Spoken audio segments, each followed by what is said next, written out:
Bismillahirrahmanirrahim. Alhamdulillahirabbil alamin wassalatu wassalamu ala asyrafil anbiya'i wal mursalin wa ala alihi washabihi ajma'in. Subhanaka la ilma lana illa ma 'allamtana innaka antal alimul hakim wa la haula wa la quwwata illa billahil aliyil azim. Assalamualaikum warahmatullahi wabarakatuh. Kaifa halukum jami'an?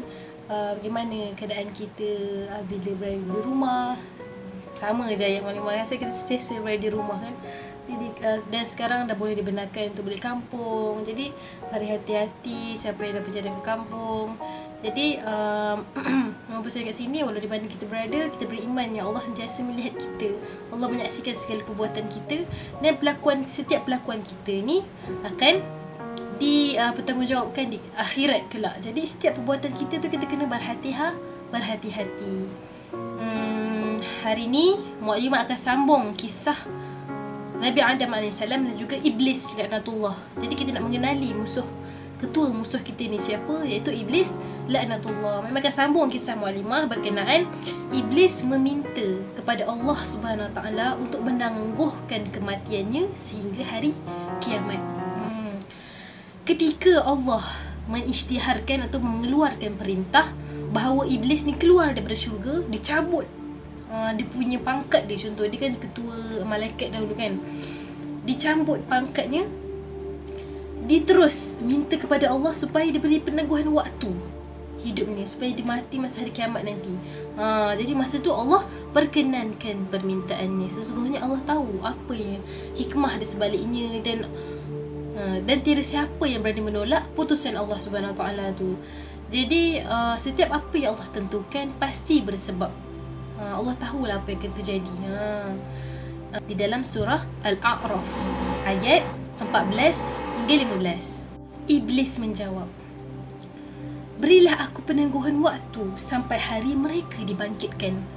Allah Subhanahu Wa Taala berfirman, "Benar kamu termasuk orang yang diberi penangguhan waktu." Di sini dia merakamkan, ya Allah, kabulkan permintaannya. Jadi sebagai hamba Allah yang beriman kepada Allah, kita sentiasa kena berhati-hati. Setiap pelakuan kita fikir dahulu sama ada Allah redha atau tidak. Kerana syaitan akan sentiasa mencari peluang dan ruang macam mana untuk menyesatkan kita daripada jalan yang benar. Baiklah, setakat itu saja kisah Mukadimah untuk minggu ni. Agak ringkas, tapi Mukadimah akan agak ringkas tapi padat dan penting untuk kita tahu siapa musuh kita.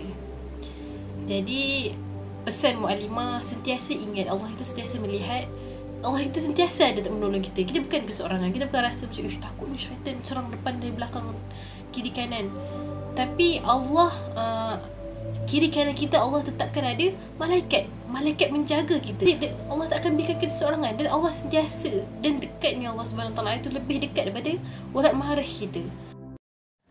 Kisah Khalifah Muawiyah yang dikejutkan oleh Iblis untuk bangun solat. Kenapa Iblis menunjukkan Muawiyah untuk bangun solat? Kita ketahui sebabnya di dalam kisah ini. Pada satu ketika Khalifah sedang tidur, tiba-tiba ia dikejutkan oleh seekor makhluk yang tidak dikenalinya. "Wahai Khalifah, bangun, nanti engkau terlambat untuk berjumpa dengan Allah Subhanahu Wa Taala." Khalifah sangat keheranan.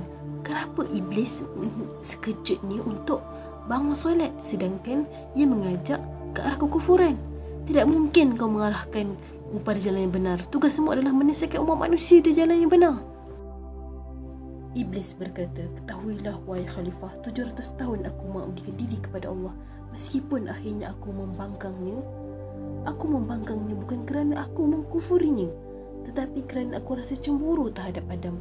Aku masih mencintai Allah, wahai Khalifah." Iblis ingin mengatakan yang walaupun dia tidak taat atas perintah Allah, tetapi dia masih mencintai Allah. Adakah benar kata-kata Iblis itu? Khalifah berkata, "Aku tidak akan mempercayai perkataanmu. Perkataanmu seperti pemburu yang berpura-pura baik kepada mangsanya untuk membunuhnya." Khalifah tidak percaya langsung kata-kata Iblis.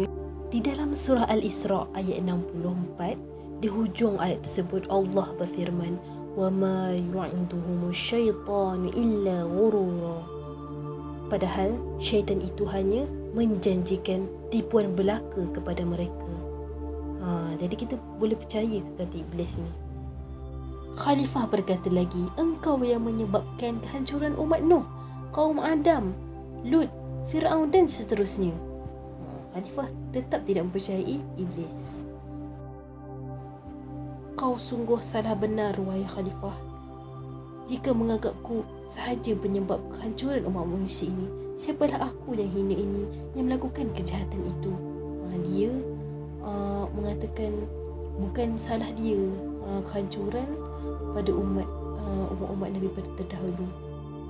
Khalifah terus berdoa kepada Allah supaya diminta perlindungan daripada mudah tergoda dengan kata-kata iblis laknatullah ini.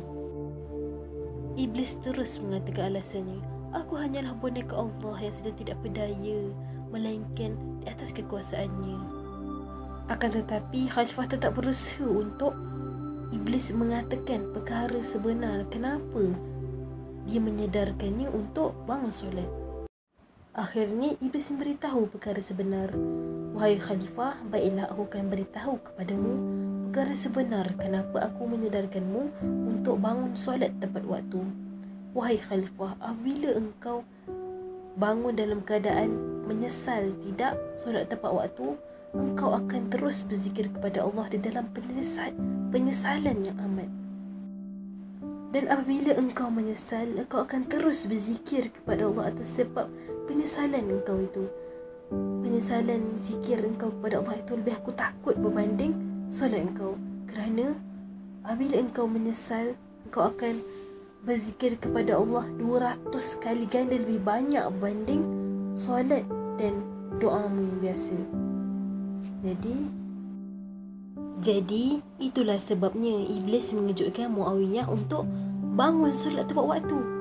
Kerana dia tahu apabila Muawiyah menyesal, Muawiyah akan menambahkan taubatnya kepada Allah, akan menambah zikir 200 kali banyak lagi banding solat di doanya yang biasa. Jadi kita sebagai hamba Allah yang beriman kepada Allah, banyakkan berzikir kepada Allah, meniati Allah walau di mana kita berada. Tak susah pun, kita sebut saja nama Allah ulang-ulang. Jadi bila kita tidak putus meniati Allah, iblis pun susahlah untuk mengganggu kita, insya-Allah. Jadi Allah itu sangat dekat. Kalau kita nak cakap lemahlah kita ni, kita tak mampu, kita ni jahil, kita ni tak ada ilmu, sebenarnya yang usaha ke arah itu adalah diri sendiri. Jadi pesan muklimah, jaga hubungan dengan Allah Subhanahu Taala, jaga solat, jaga hubungan dengan ibu bapa, dan sentiasa berusaha untuk menjadi anak yang soleh, hamba yang taat kepada atas perintah Allah. Jadi tak susah pun sebenarnya kalau kita yakin dengan bantuan Allah dan kekuatan daripada Allah itu kita boleh lakukan. Sama-sama kita berjumpa di syurga nanti, insya-Allah. Yalah, setakat itu saja kisah muklimah untuk kali ini. Assalamualaikum warahmatullahi wabarakatuh.